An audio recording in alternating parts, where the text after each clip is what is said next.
दोस्तों, बहुत ही बुरी खबर से कल का दिन ख़त्म हुआ। और मेरे ही शहर में मेरे इतने नज़दीक ये हुआ, तो मुझे और भी बहुत बुरा लग रहा है। मैं कोई सिंगर तो हूँ नहीं, फिर भी उनका नाम सुनते ही रॉकफोर्ड याद आ जाता है। तो उनके डेथ के बाद ये वीडियो बना रहा हूँ, तो थोड़ा सा कोशिश करता हूँ। यारों दोस्ती बड़ी ही हसीन है, ये ना हो तो क्या फिर बोलो ये जिंदगी है। कोई तो हो राज़दार, बेगरज तेरा हो यार। कोई तो हो राज़दार। यारो मोहब्बत ही तो बंदगी है, ये ना हो तो क्या फिर बोलो ये जिंदगी है। कोई तो दिलबर हो यार, जिसको तुझसे हो प्यार। कोई तो दिलबर हो यार।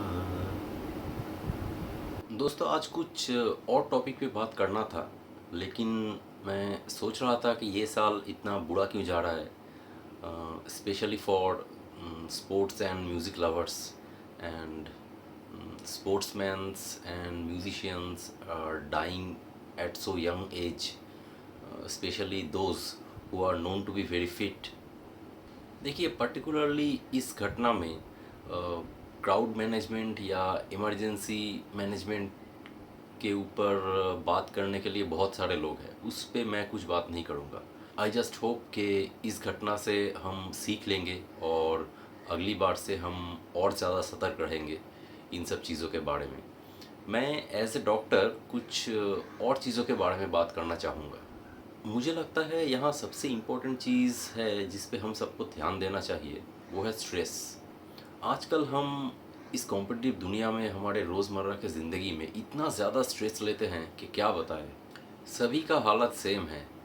कोई दिन में 10 रुपए कमाता है, कोई दिन में 10 लाख रुपए कमाता है, लेकिन हाल सभी का सेम है। स्ट्रेस लेवल सभी का सेम ही रहता है। देखिए, जीन्स के ऊपर तो हम दोष डाल सकते हैं कि फैमिली में हार्ट डिजीज़ का अगर किसी को हिस्ट्री है तो यंग एज में हार्ट प्रॉब्लम्स हो सकता है, लेकिन इस पे हमें ध्यान देना है दोस्तों। और स्ट्रेस और फैमिली हिस्ट्री, यही शायद सबसे दो इम्पॉर्टेंट चीज़ है जिस पे हमें अभी ज़रूर ध्यान देना होगा। देखिए, फैमिली में अगर हार्ट डिजीज़ का हिस्ट्री है तो बहुत ही यंग एज से ही कार्डियोलॉजिस्ट का सलाह लेके चलना ज़रूरी है।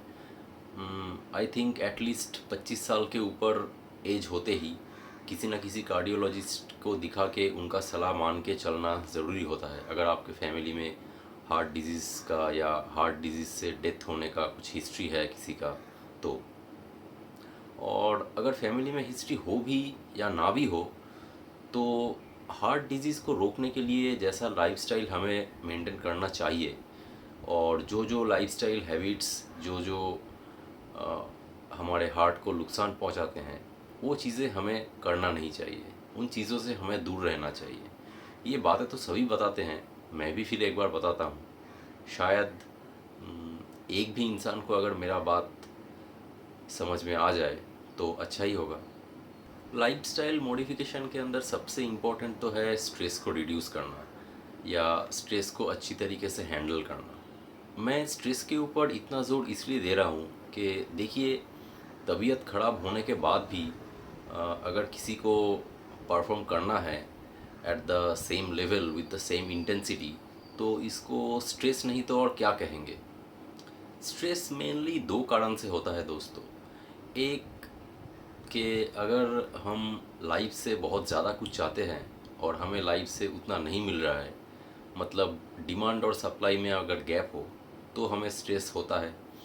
और अगर हम उन चीज़ों पे ज़्यादा फोकस करेंगे जो हमारे कंट्रोल में नहीं है, तो भी हमें बहुत ज़्यादा स्ट्रेस होता है। तो इन दोनों सिचुएशंस में हमें क्या करना है स्ट्रेस को कम करने के लिए, यही सबसे इम्पोर्टेंट है दोस्तों। हम लाइफ से क्या चाहते हैं और लाइफ हमें क्या दे रहा है, इसका गैप अगर बहुत ज़्यादा भी हो, किसी किसी में बहुत ज़्यादा होता है जो बहुत हाई एक्सपेक्टेशंस रखते हैं, किसी किसी में ये गैप कम होता है। तो एक्सपेक्टेशंस लेवल हाई होना बुरी बात नहीं है।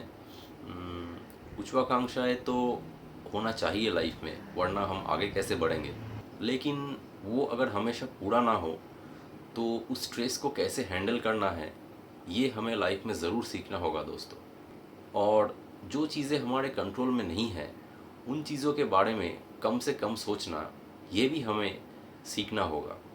देखिए, ये मेरा सब्जेक्ट नहीं है, तो मैं इस टॉपिक पे ज़्यादा बात नहीं करूँगा।